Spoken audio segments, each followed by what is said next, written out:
Welcome to GlowJob, the beauty podcast that's more than skin deep. We're the only podcast to make you hotter and smarter.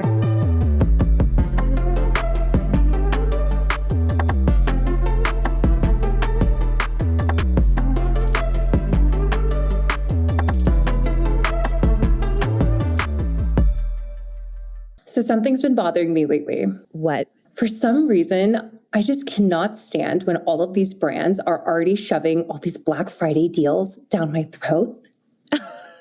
Well, they started early. I mean, we're already almost at Black Friday. Like this is, middle of November, but I feel like they started happening as soon as Halloween was done.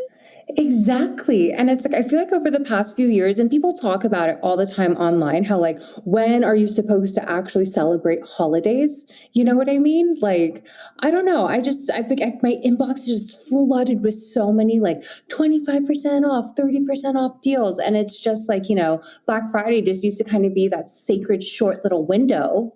But now it's like these brands want your money as fast and as soon as possible. And it just makes me so skeptical, when they're having these like massive sales. It just makes me think that like the products could have been this cheap all along. Oh, for sure. And they definitely could. And I think that like not only, no, for real, they definitely could, but everyone wants to make money. And I think not only is it like starting earlier, right? It's like at the beginning of November is a Black Friday sale. Then they extend that until like December. And I'm like, wait. Why is this a month-long sale? I know. It's basically like all of November, and then it's like the Christmas sales, and then it's like, oh, get your new year 2026 started off right. It's just like never ends with a constant like consumption. Agreed. Speaking of things that might be dead, is the clean girl aesthetic dead? I kind of hope it is. It's time. I know you're so over clean girl. I still kind of subscribe to it. I like it. Okay, so we bring this up because influencer Mikayla Nogueira and her new skincare, I guess now makeup line, POV, they just had this like really great article in Business of Fashion come out just talking about how the clean beauty aesthetic is dead.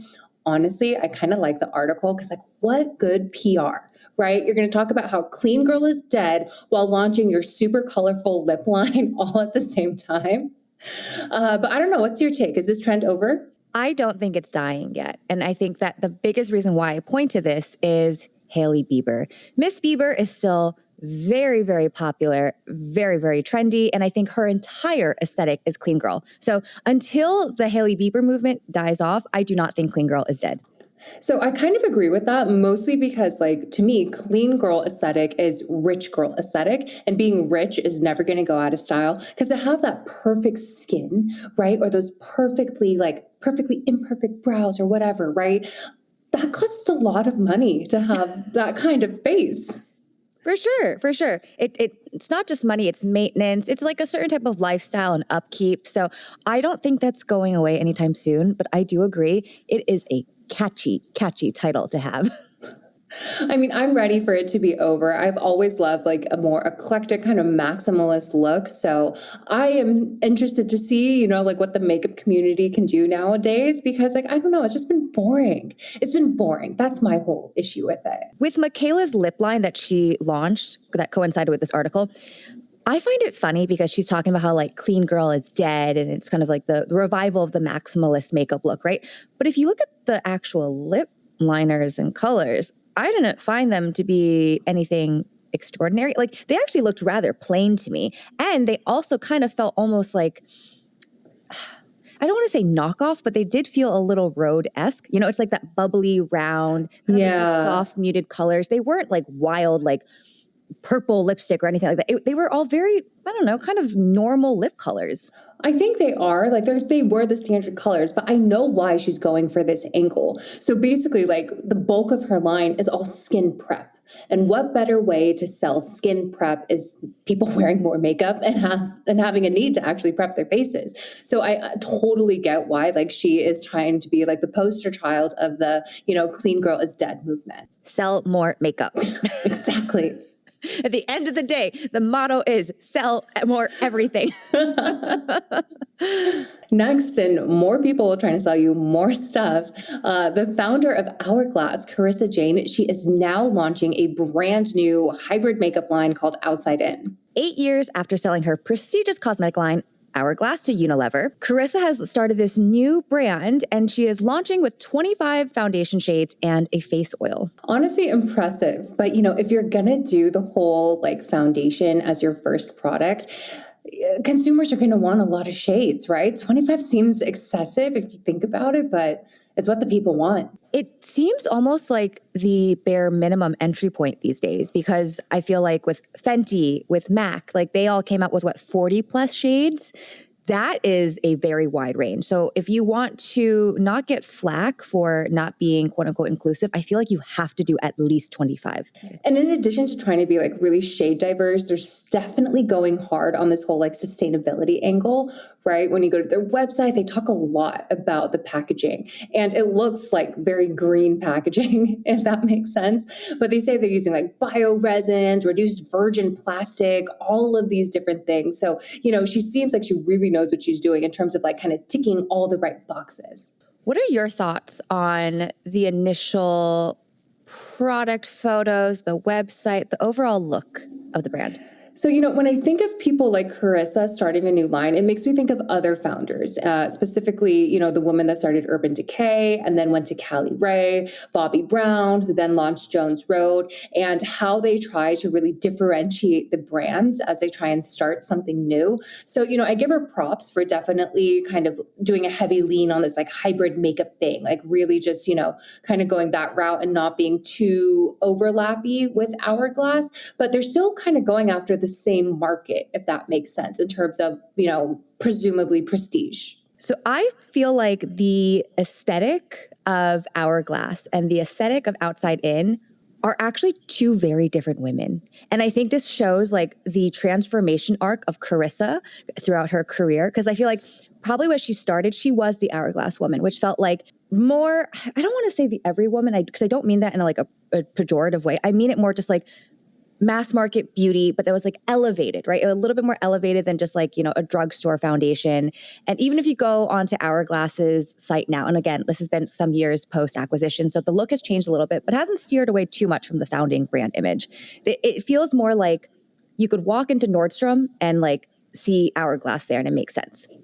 You look at the website for Outside In, and she's leaning really into the whole like clean girl. Like, I think the best way to describe it is the model that they have for the product. She has a unibrow. It's like, it's giving Frida Kahlo. It's giving like a little artsy fartsy, a little like elevated high fashion look, which is different than Hourglass. So it's funny to see this transformation. Yeah, I think, like Hourglass is more glam and now she's going kind of more goop, right? Mm-hmm. In a way. But to me, like, I kind of see, like, I feel like, Hourglass is for the nighttime look, Outside In is for the daytime look for like, the modern women with like, an expendable income. But like, for me, when I think of like big drastic swings, like I'm talking more about like, Urban Decay. So when Wendy Zomnier went and started Cali Ray, like the whole vibe of that brand is like California sunshine. It has like these like bright, vibrant colors, really fun, like cutesy, young looking packaging, kind of complete opposite of Urban Decay, which is like dark and sexy and edgy and, like tattoo central. So like that to me was like a crazy big difference. But with this, I don't know. It's just kind of like, maybe the vibe I'm getting is more like daytime, nighttime. I actually think it makes sense to have two brands that are two totally different vibes. Like with the Urban Decay founder, it makes sense because otherwise, if you're going to do a copy paste, like why the heck should people buy the new stuff, right? So I'm not like giving Carissa any flack on it. I'm just saying like the vibe, like yes, it definitely gives a daytime, nighttime vibe, but like also just like the aesthetic of the woman who's going to buy Hourglass versus the aesthetic of the woman who's going to buy Outside In feel like different women to me. And that's great because she shouldn't just do a copy paste. Next up in beauty launches, Annie Kreighbaum, the former executive editor of Glossier and co-founder of Soft Services, has launched a new beauty line. And so this line is called Kraum, right? Just like an abbreviation of her last name. And they are launching with makeup brushes, which is a fresh take, right? Like honestly, I was not expecting that when they were doing that little tease of like, oh, Kraum is, going to start. It's going to be the beauty space. Would you have guessed brushes? No, but Actually, what's funny is I did meet a founder earlier this year who she's also in the makeup space. And she is also launching her first product line. And I won't tease too much, but also within the makeup brushes category. And I was like, is this going to be a thing? And then boom, Kraum comes along and I'm like, oh my gosh, maybe this will be a thing. Honestly, I love that idea. Like, I don't know, I love makeup and I love a good brush. And I feel like there just aren't that many brush companies. As I think of like that BK beauty line that's like huge on TikTok, like they've sold so much. And I don't know, brushes have great margins. So it makes sense. Like it's a smart place to be in. But did you get a chance to actually check out the website for Kraum? I did. I like it. I know you do not like it. To me, it is just like so artsy fartsy, kind of pretentious. I eat that up. I eat it for breakfast. I mean, I get it. On one hand, I get it, right? Like you want to be different. You want to have a brand voice. She definitely has a voice, but I just don't understand the shopping experience, right? Like the add to cart is not where you think it's going to be. You know, like when you click on a brush, you can't actually buy that brush. You can just like learn about the brush. You can only buy all of them. And the kicker for me is like all 5 brushes that they're selling. They're the tiniest, most microscopic little brushes, just teeny, teeny, tiny for like what, 5 different eyeliner looks. Like that's the only thing I can imagine making with them. And it's $150 for all 5. For all 5. I will say, I know some expensive brushes out there though. So like this definitely falls within like that premium brush category. Yeah, but for me, like I would spend a lot of money on a brush if it's like a foundation brush, right? Like it's doing a lot of coverage. But when you look at the brushes, what I don't like is that there's not a lot of differentiation between like the shapes and the heads of the brushes. So again, it's like for me, when I look at them, it's like 5 eyeliner brushes. Let's look at them together right now because I am actually kind of curious. So they have their angle brush, the saber brush, swab brush, square brush, and taper brush. So angle brush looks kind of like an eyebrow brush with a little angle. The saber brush looks like it's for eyeliner. Swab looks like it could be eyeshadow. It's got that rounded look. Square is just like a flat, blunt line. More liner, yeah. Yeah. I guess I would use that for maybe like under eye liner. Okay. And then the taper brush, which looks like it could also be used for a liner or like a smudged liner. Yeah, it's like a pencil brush, right? So these are all like eye makeup brushes. There are no foundation, no bronzer brushes. It's very eye-centric. But it's not just eye. It's like tiny detail work, right? Like when you go to the website, the first thing you see is like the smaller, the better. And she's really not joking when she says that. But I don't know. To me, I just don't know if this is like the best value for a consumer. Like $150 of like an eye brush set, but you're not even going to be able to do a full eye look. Like, I don't know. You know, she must know something that we do not. This woman, you know, she has a good amount of experience under her belt. Maybe there is a market for this that we do not know, but the creative I think is done well. I really do like the creative on it. I know it's not your cup of tea, but I really like how it looks. It's to me, it's like it's trying real hard. Cause like also like, you know, you're trying to go full cool girl where you do your like exclusive launch information, like with Substack. That's why she got like the exclusive interview with Feed Me. So I don't know. She knows exactly what she's doing. The reason why I know that this creative is going to land is because I know so many girls back home in New York, downtown New York and Brooklyn girls who are going to eat this up. This is so their demographic, you know? Ugh. Okay. I mean, I guess. It may not be LA girl. This is like a little bit of East Side girl. I'm telling you all, this is East Side girl, this is downtown girl, and Brooklyn girl. Those are the people who will love this. Okay. Not West Side girl. Maybe not West Side girl, because like I don't know, but the thing is like I'm not like a brush fiend, right? Like I literally have brushes. Should I share this? I've had them for like a decade. They're clean and disinfected. No, and I'm totally on board with you. The thing is, like, a good quality brush can last you a very, very, very long time. And so long as you're, you know, disinfecting it and like treating it right, they can last you like pretty damn long time. So I have no flack about that. I'm just saying the creative here is I know the girl who likes this creative. It's good, but to me, it's just like, at least put the shopping button in the right place. Like, oh, dude, I know. I hated that too. I was like, this is not intuitive. How am I supposed to spend money? I don't know. Exactly. Next, let's talk about some global beauty news. We have Estee Lauder doing some investing in a Mexican fragrance line, as well as L'Oreal looking to China for some skincare investments. So it feels like all of these major beauty conglomerates are looking beyond the US for new investment. So let's first talk about Estee Lauder.